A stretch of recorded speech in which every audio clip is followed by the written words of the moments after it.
우리 하나님 말씀 보겠습니다. 하나님 말씀 누가복음 15장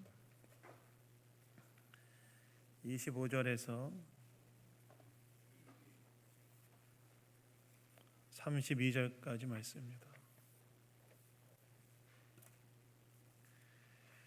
누가복음 15장 25절에서 32절까지 말씀 다 찾으셨으면 저와 교독하도록 하겠습니다. 마다들이 밭에 있다가 돌아와 집에 가까이 왔을 때에 풍악과 춤추는 소리를 듣고 대답하되 당신의 동생이 돌아왔음에 당신의 아버지가 건강한 그를 다시 맞아들게 됨으로 인하여 살찐 송아지를 잡았나이다 하니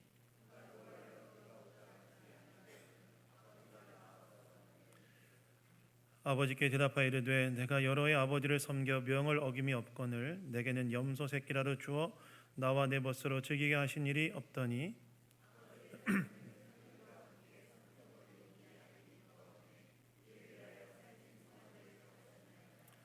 아버지가 이르되 예 너는 항상 나와 함께 있으니 내 것이 다 내 것이로되 이 내 동생은 죽었다가 살아났으며 내가 잃었다가 얻었기로 우리가 즐거워하고 기뻐하는 것이 마땅하다 하니라. 아멘. 두 아들의 이야기, 지난주는 일이었고요. 지난주는 회복의 시작이었다면 오늘은 회복의 완성에 대해 하나님 말씀 나누기 원합니다. 여러분, 우리는 현재 예수님의 비유 중에 잃어버린 아들의 비유를 함께 살펴보고 있습니다. 지난주에는 둘째 아들의 이야기를 살펴봤지요. 둘째 아들의 이야기는 무엇이었습니까? 아버지가 살아계심에도 불구하고 아버지의 유산을 미리 당겨받은 둘째 아들이 그 유산을 가지고 먼 나라에 가서 허랑방탕하게 살다가 비참한 상태로 다시 아버지의 집으로 돌아온 이야기였어요. 아버지 살아계신데 유산을 미리 땡겨달라. 이건 사실은 고대 사회 문화 속에서 아버지의 명예를 굉장히 실추시키는 행위였는데 미리 아버지 유산을 받은 둘째 아들이 그 유산을 가지고 먼 나라에 가서 허랑방탕하게 살다가 비참한 상태, 그 돈을 다 날려버리고 비참한 상태로 다시 아버지의 집으로 돌아온 이야기였습니다. 그런데 그 아버지 돌아온 둘째 아들에 대해 어떻게 반응했다고 지난주에 얘기했습니까?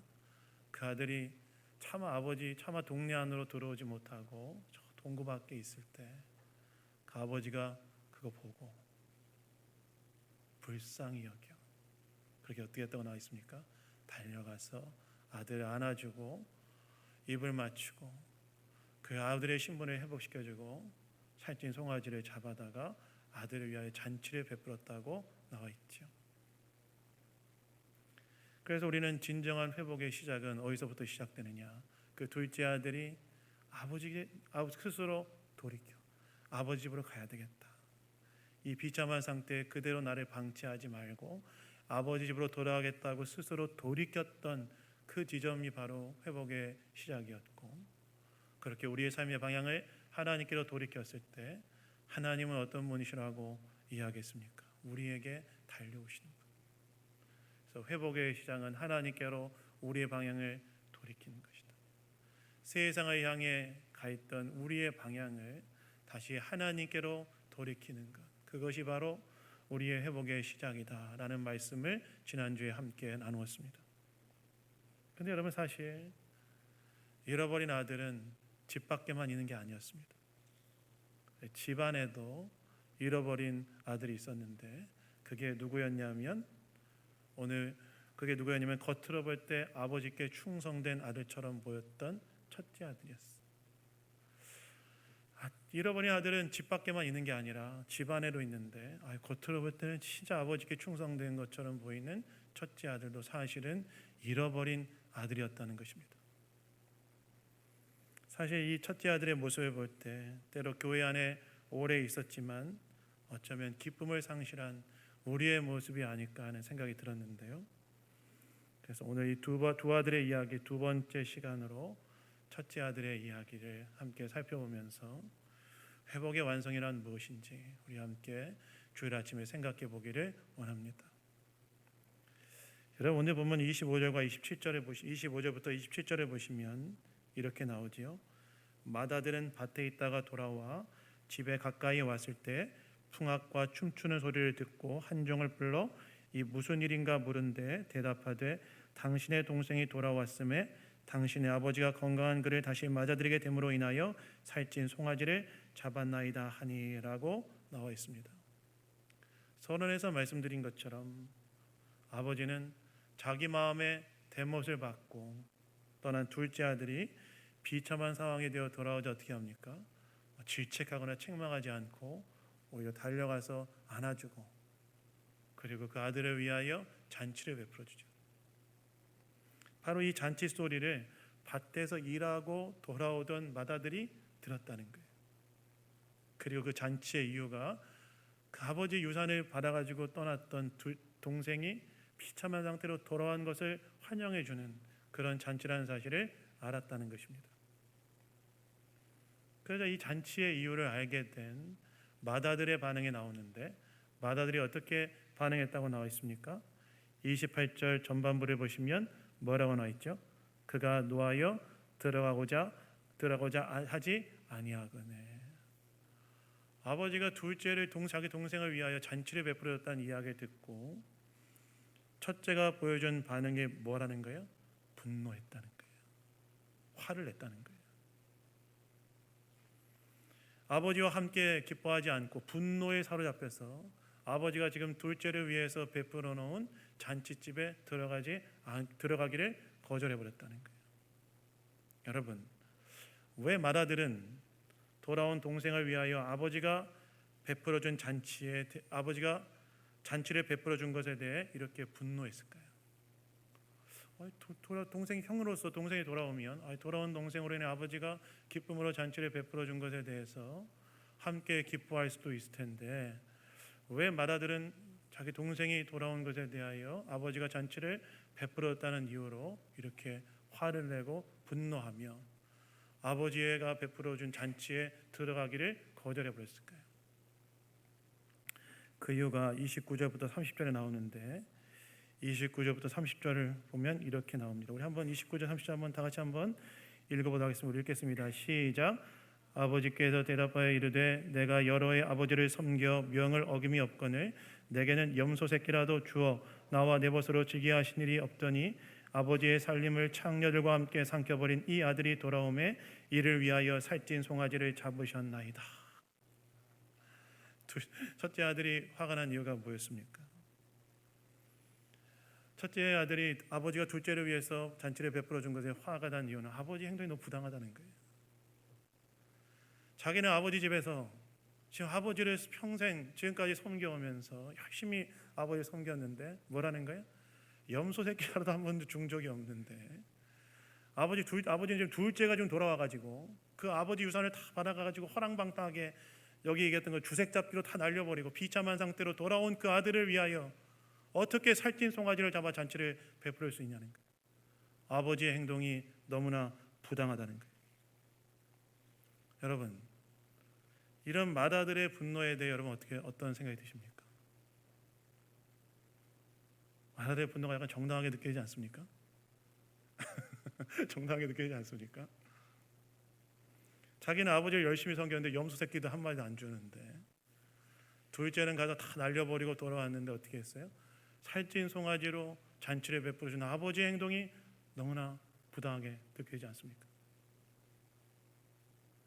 맏아들의 입장에서 상당히 불쾌하고 아버지의 행동에 대해 화가 날 것 같은 그런 느낌이 들지 않습니까?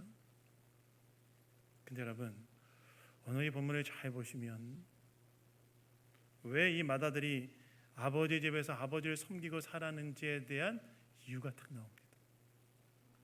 왜 이 맏아들은 아버지 집에서 아버지를 이렇게 섬기고 살았는가? 그 이유에 대해 발견하게 된 데 있는데요. 그것이 무엇이냐면 이 맏아들이 정말 아버지 집에서 아버지를 섬겼던 이유는 아버지를 정말 사랑하고 기뻐했기 때문에 섬긴 것이 아니라 사실은 자기 자신이 원하는 것을 이루기 위해 아버지를 섬겼다는 사실을 알 수 있어요. 여러분, 오늘 보면 29절에 보시면 내가 여러 해 동안 아버지를 섬겨 명을 어김이 없거늘이라고 나오는데, 여기서 섬겨란 단어는 원래 헬라의 원문에 따르면 노예처럼 일했다 이런 뜻입니다. 즉 내가 아버지 밑에서 어떻게 일했다는 거예요? 내가 아버지 밑에서 어떻게 일했다는 거예요? 노예처럼 일했다는 거예요.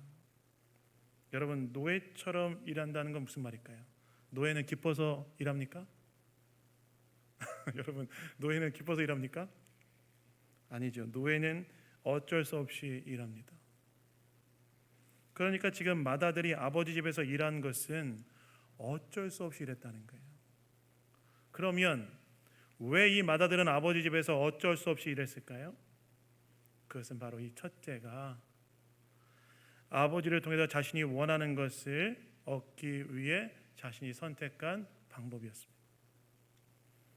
그럼 이 맏아들이 원한 건 무엇이냐? 이렇게 자신의 공로를 쌓아서 아버지를 자기 통제 아래 탁 두고 싶어 했어요. 그래서 오늘 본문도 보시면 아버지가 동생을 위해 잔치를 베풀어 주니까 어떻게 합니까? 아버지와 함께 잔치에 참여하기보다는 자신이 그동안 살아왔던 삶의 근거에서 아버지가 부당하다고 책망하고 비난하죠.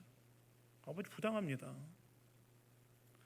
특별히 이러한 삶을 통해서 자신이 아버지에게 받아야 될 유산을 확실하게 자신의 것으로 만들려고자 했던 그런 의도가 있던 것으로 보여집니다.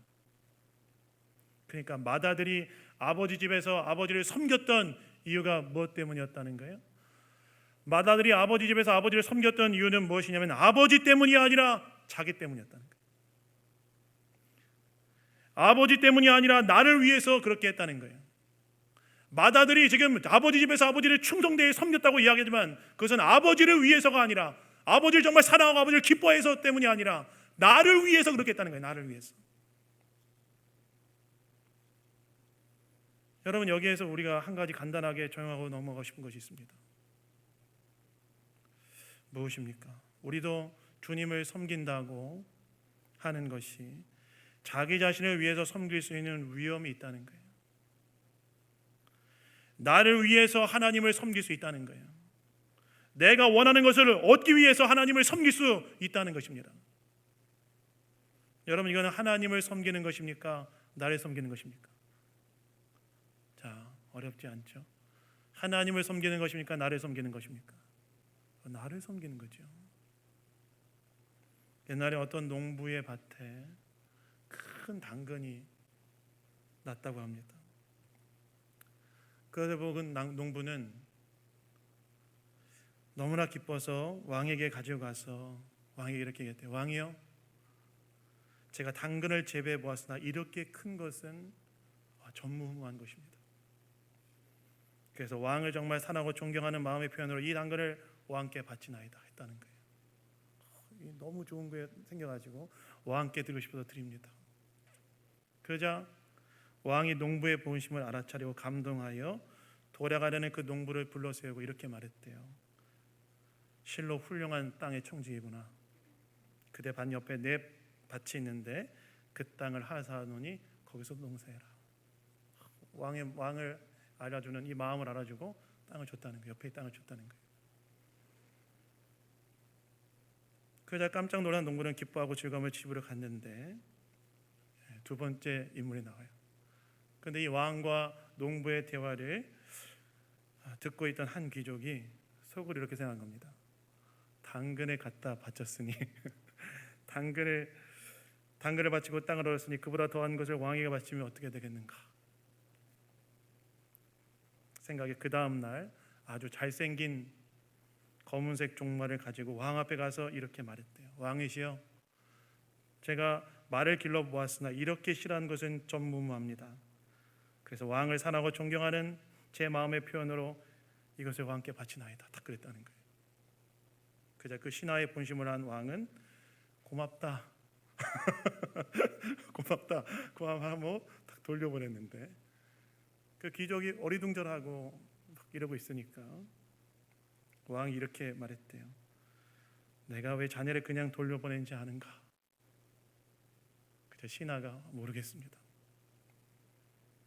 그저 왕이 이렇게 말했대요. 어제 농부는 당근을 나에게 주었지만 오늘 그대는 말을 그대 자신에게 주었기 때문이다. 이렇게 말했다는 거예요. 어제 농부는 당근을 나에게 주었지만 오늘 그대는 말을 너 자신에게 주었기 때문이다. 무슨 말입니까? 신하는 왕을 섬기는 것처럼 보였지만 사실은 누구를 섬겼다는 거예요? 자기 자신을 섬겼다는 거예요. 나를 섬겼다는 거예요. 우리도 그렇게 할 수 있다는 거예요. 그런데 여러분, 이렇게 자기 자신을 위해 살아가는 것을 여러분 성경에서 뭐라고 하는지 아십니까? 이렇게 자기 자신을 위해 살아가는 걸 성경에서 뭐라고 하는지 아십니까? 한 단어로 딱 얘기합니다. 한 단어. 그냥 한 단어, 한 단어, 한 음절로 된 단어. 뭐라고 하는지 아십니까? 성경에서는 죄라고 부릅니다. 죄다. 사실 오늘 이 본문의 비유, 이 잃어버린 아들에 대한 둘째 아들, 첫째 아들 이 두 비유는 예수님께서 죄에 대한 정의를 심화하고 계세요. 죄라는 건 단순히 어떤 규정을 위반하는 것이 아니라 죄라는 건 더 본질적인 것인데 그것은 무엇이냐? 하나님의 자리에 자기가 앉아 살아가는 게 죄다. 사실 그런 면에서 둘째 아들과 첫째 아들은 겉으로 드러나는 모습은 달랐지만 속은 똑같았어요. 둘째 아들은 자기가 원하는 걸 얻기 위해서 어떻게 합니까? 둘째 아들은 자기가 원하는 걸 얻고 싶어 어떻게 하면 아버지의 명예를 실추시키면서까지 아버지에게 유산을 요구하고 그 돈으로 자기 욕망을 따라 마음껏 살아갑니다. 첫째 아들은 어떻게 해요? 자기가 원하는 것을 얻기 위해 아버지 옆에서 아버지의 명을 따라 사는 삶을 살아갑니다. 첫째 아들, 둘째 아들 다 그런데 누구 중심으로 사는 거였습니까? 누구를 위해 사는 거였습니까? 자기를 위해 살았던 거예요. 겉으로 드러나는 모습은 달랐지만 속은 똑같았다는 거예요. 자기를 중심에 탁 놓고 자기 중심적으로 자기를 위해 살았다는 거예요. 그런데 그것이 뭐라는 거예요? 죄라는 거예요. 죄. 예수님 지금 그 얘기하시는 거예요. 둘째도 죄인이지만 첫째도 죄인이다. 바로 예수님께서는 이 비유를 통해서 첫째가 도덕적 우위를 가지고 둘째를 비난하지만 사실은 아버지 앞에서 똑같은 죄인임을 보여준 것입니다. 이것은 뭘 말할까요? 첫째의 길도 둘째의 길도 하나님 원하시는 길이 아니라는 거예요. 자기 욕망을 따라 자기 욕심을 따라 살아가는 것도 자기 욕망을 실현하기 위해 도덕적 순응의 길을 가는 것도 하나님께서 원하시는 길이 아니라는 거예요. 그렇다면 하나님이 원하시는 길은 무엇이냐? 그것은 제3의 길, 바로 진심으로 하나님을 사랑하고 기뻐하고 즐거워하며 그 길이 진정한 생명의 길임을 알고 하나님을 섬기는 길이 바로 하나님이 원하시는 길입니다. 하나님이 싫다고 하나님을 거부하는 길도 아니고 억지로 의무감으로 하나님을 섬기는 길도 아닌 제3의 길, 진심으로 하나님을 사랑하고 섬기고 기뻐하며 하나님을 사랑하고 기뻐하고 즐거워하는 그 길이 생명길임을 알고 섬기는 길이라는 것이라는 겁니다. 그렇다면 그 길을 어떻게 갈 수 있을까요? 이미 이 길을 갈 수 있는 방법을 하나님께서 보여주셨죠. 우리가 그 제3의 길, 하나님을 진정으로 사랑하고 기뻐하며 갈 수 있는 방법은 무엇이냐?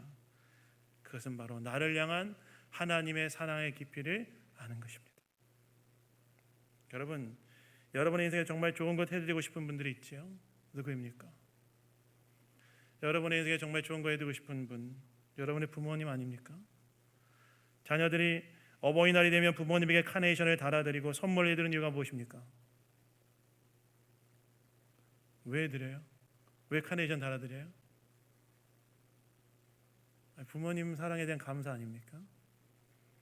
마찬가지라는 거예요. 우리가 정말 첫째도 둘째도 아닌 제3의 길을 가기 위한 방법은 무엇이냐? 하나님의 사랑을 아는 것입니다. 그런데 오늘 본문을 보시면 아버지의 사랑이 계속해서 반복해서 나와요. 아버지가 이렇게 자신의 마음에 대못을 받고 아버지 유산 받아 떠나가지고 허랑방탕에 살다가 비참한 상태로 돌아온 그 아들을 봤을 때 아버지가 어떻게 합니까? 달려나갑니다. 또한 아버지의 행동에 대해 분노하고 잔치에 들어오기를 거부하는 맏아들. 여러분, 고대 사회에서 아버지가 베푼 잔치에 아들이 참여하지 않은 건 아버지의 명예를 실추시키는 행위였어요. 아버지가 베푼 잔치에 아들이 들어오지 않은 아버지의 명예를 실추시키는 행위였어요. 그런데 그렇게 분노함이 아버지 잔치에 들어오지 않고 있는 이 맏아들을 누가 또 찾아 나옵니까? 아버지가 잔치 자리를 떠나서 그 맏아들을 또 찾아 나오잖아요. 아버지의 사랑은 어떻게 표현된다는 것입니까? 아버지의 사랑은 어떻게 표현되냐면 이렇게 자신을 자기 이익을 위해 이용하려고 하는 그런 아들들을 아버지가 찾아오는 거예요. 다 찾아오는 거예요. 둘째 아들도 찾아오고 첫째 아들도 찾아오는 것입니다.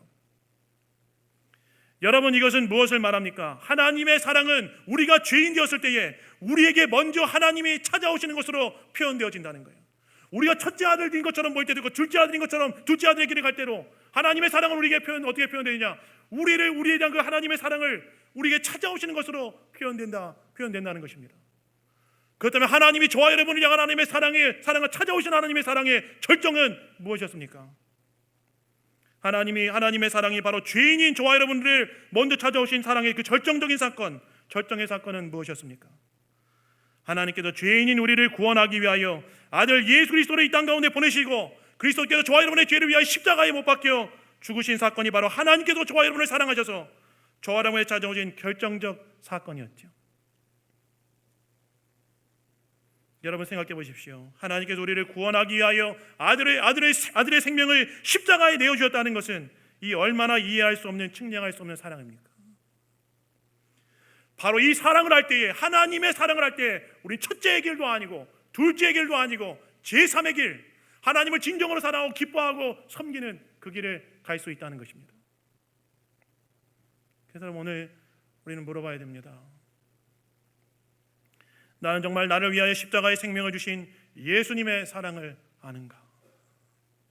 다시 한번 여러분의 심령 가운데 한번 자문해 봐야 됩니다.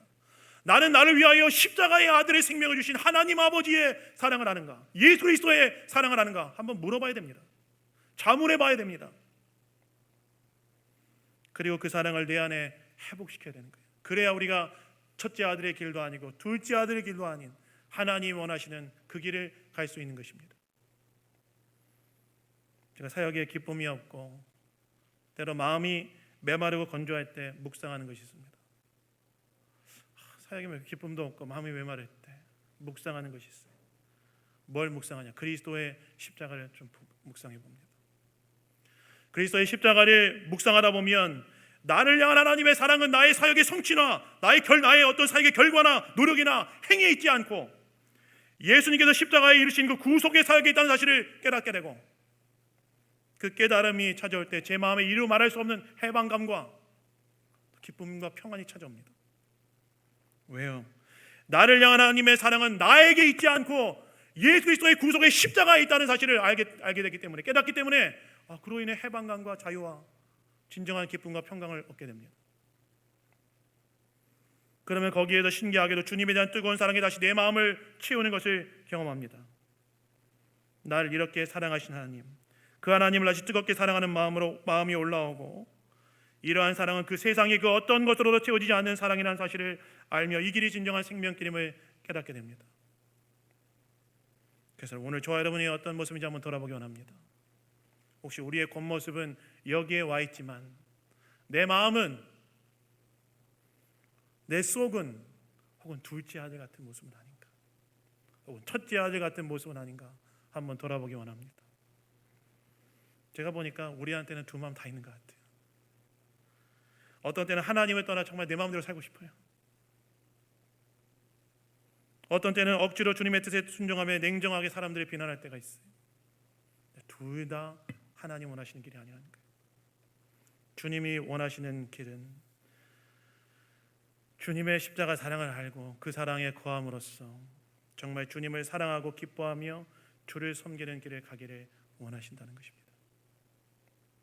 그래서 여러분, 오늘 저의 마음을 한번 살펴보기 원합니다. 나는 지금 첫째 아들의 모습을 보이는 거 아닌가? 혹은 나는 혹시 둘째 아들의 마음을 갖고 있는 거 아닌가? 다시 한번 돌아보시고, 예수 그리스도의 십자가 안에 계시되어 있는 우리를 향한 하나님의 놀라운 사랑을 다시 한번 새롭게 하심으로 진심으로 하나님을 사랑하고 기뻐하고 섬기는 그 길을 가시는 이 자리는 저와 여러분 다 되기를 주님의 이름으로 축원합니다. 그리고 이 비유의 마지막은 우리에게 뭘 말해줍니까? 진정한 회복의 완성은 첫째도 둘째도 사랑했던 아버지의 마음을 아는 것. 하나님은 다 둘 다 사랑했어요. 맏아들도 사랑하고 둘째도 사랑했어요. 아주 그냥 비참한 상태로 돌아온 아들도 사랑하고 옆에서 아버지 맹정하게 비난하고 있었던 첫째도 사랑했어요. 그 아버지의 마음을 아는 것. 오늘 비유는 참 신기하게도 이야기가 끝나지 않고 마무리됩니다. 실제로 오늘 이 비유의 마지막은 어떻게 끝납니까? 아버지의 말로 끝나죠. 뭐라고 끝납니까? 이 내 동생은 죽었다가 살아났으며 내가 잃었다가 얻었기에 우리가 함께 즐거워하고 기뻐하는 것이 마땅하다 하니라. 이 아버지의 말로 마무리됩니다. 사실 여러분 이야기가 마무리되려면 해피엔딩이든 새드엔딩이든 둘 중 하나로 끝나야죠. 해피엔딩은 뭘까요? 첫째가 아버지의 마음을 알아 잔치집으로 들어갔더라. 이게 해피엔딩이겠고, 새드엔딩은 뭘까요? 결국 아들은 아버지의 잔치에 참여하지 않고 분노를 풀지 않았더라, 뭐 이런 거겠죠. 근데 결말이 없이 끝나버립니다. 여러분 이거는요, 당시 열린 결말이란 수사법으로 이 이야기의 결말에 대한 답을 청자들이 답하도록 하는 방식의 수사법이었습니다. 너희들이 답해라. 이 열린 결말은 죄인들과 세린들을 받아주는 예수님에 대해 불평하고 비난하고 있던 당대의 종교지도자에게 이 비유를 듣고 답을 너희들이 해라 라는 그런 말씀이었어요. 즉 잃은 자를 다시 찾으시는 하나님의 마음을 알고 또한 너희들도 사실은 하나님께서 찾기를 원하시는 잃은 자임을 깨닫고 둘 다 함께 내가 베푸는 이 구원의 잔치에 둘 다 참여해라 라는 것이 예수님의 말씀이었다는 것입니다. 그리고 그 하나님의 마음을 아는 것이 회복의 완성이라는 것입니다. 그래서 여러분 회복의 완성은요, 우리가 바로 이 아버지의 마음을 아는 것, 첫째도 사랑했고 둘째도 사랑했던 이 아버지의 마음을 아는 것이 바로 회복의 완성입니다. 회복의 시작은 하나님께 돌이키고 달려오신 하나님의 사랑을 아는 것에 시작되지만 회복의 완성은 그 하나님의 마음을 알고 그 하나님의 마음으로 사람들의 긍휼과 사랑의 눈으로 바라보고 따뜻한 사랑으로 환대하는 것, 그것이 바로 회복의 완성이라는 것입니다. 그래서 여러분 늘 은혜의 눈으로 서로를 바라보시는 이 자리는 저와 여러분 다 되기를 주님의 이름으로 축원합니다. 여러분 완벽의 눈으로 만점의 눈으로만 서로를 본다면 어떻게 될까요? 100점 만점에 100점의 눈으로만 본다면 어떻게 될까요? 100점 만점으로 100점을 본다면 어떻게 될까요? 늘 부족해 보이겠죠. 그런데 내가 빵점이었는데 오늘 10점 맞았어요. 100점 만점의 눈으로 봤을 때는 뭐가 얼마나 부족해요? 90점이 부족하지만 0점의 눈으로 봤을 때는 어떻게 됐어요? 10점이나 성장한 거잖아요. 그 은혜로 서로를 보는 거예요. 제가 전에 국민학교 다닐 때 이거 하고 마치겠습니다. 학기 말이 되면 그동안의 성적을 다 합산해서 수미 양가로 등급을 매겼어요. 수미 양가. 여러분 그 시대신가요? 아닌 분도 계시고 수미 양가로 매겼어요. 저는 무의식적으로 수와 우는 비교적 괜찮고 미양가는 이제 갈 때까지 갔구나, 약간 이런 무의식적인 생각을 가지고 살았는데 오래전에 어떤 글을 읽다가 이 수미 양가가 수미 양가의 원래 뜻을 알게 되면서 제 생각이 바뀌었어요. 여러분 수미 양가 무슨 뜻인지 아십니까? 수는요 빼어날 수, 빼어나다. 우는 뭘까요? 넉넉하고 우수하다. 미는 뭘까요? 여기서부터 제가 충격이 왔는데 미양가부터 충격이 왔는데 미는 뭘까요? 아름다울 미자랬어요. 아름답다. 양은 뭘까요? 양호하다. 가는 뭘까요? 가능성이 있다. 충격이죠. 저 되게 충격받았어요. 미는 아름답다. 양은 양호하다. 가는 가능성이 있다. 사람에 대해서 여전히 긍정의 눈으로 바라보는 그것이 여기에도 매겨져 있다는 사실을 알고 제가 깜짝 놀랐던 기억이 있습니다. 마찬가지라는 거예요. 회복의 완성은 하나님의 마음을 아는 것. 첫째 아들도 둘째 아들도 잃은 자임을 알고 그들을 찾기 위해 자신의 자리를 떠나서 달려오셨던 하나님의 마음을 알고 그 눈으로 서로를 바라보는 것, 회복의 완성이다. 그래서 여러분, 회복의 완성은 하나님을 알고 그 마음으로 영혼을 품는 것임을 아시고 그 마음으로 서로를 바라보시고 이 땅의 영혼들을 바라보시고 그 아버지의 마음으로 오늘도 일주일의 삶을 살아가시는 이 자리에 있는 저와 여러분 다 되기를 주님의 이름으로 축원합니다. 말씀을 맺습니다. 하나님께서 우리는 첫째도 둘째도 아닌 제3에게 정말 하나님 사랑을 알아서 하나님을 사랑하고 기뻐하고 순종하는 그 길을 가기를 원하십니다. 그리고 회복의 완성은 하나님의 마음을 아는 것입니다. 그래서 이 자리에 있는 우리 양문 성도님들이 정말 하나님 사랑을 알고 그 안에 거함으로 첫째 길도 둘째 길도 아닌 하나님을 알고 사랑하는 그 길, 하나님의 마음을 아는 그 길, 그것을 통해서 회복의 완성을 이루어 가시는 성도님들 다 되시기를 주님의 이름으로 축원합니다. 잠깐 우리 기도하겠습니다. 하나님 감사합니다. 오늘 말씀을 통해 우리에게 이야기해 주시니 감사합니다. 우리가 첫째 길도 아니고 둘째 길도 아닌 우리를 향한 하나님의 사랑의 깊이를 알게 하셔서 진심으로 주를 사랑하며 기쁨으로 주를 섬기는 그 길을 가는 자들 되게 하여 주시옵소서. 또 하나님의 마음을 알아 하나님의 마음을 품고 사랑과 긍휼의 눈으로 영혼을 바라보며 참된 환대를 베푸는 회복의 완성의 길을 가는 자들 될 수 있도록 인도하여 주시옵소서. 모든 것 주님께 감사드리며 우리를 구원하신 예수 그리스도의 이름으로 기도드렸습니다. 아멘. 아멘.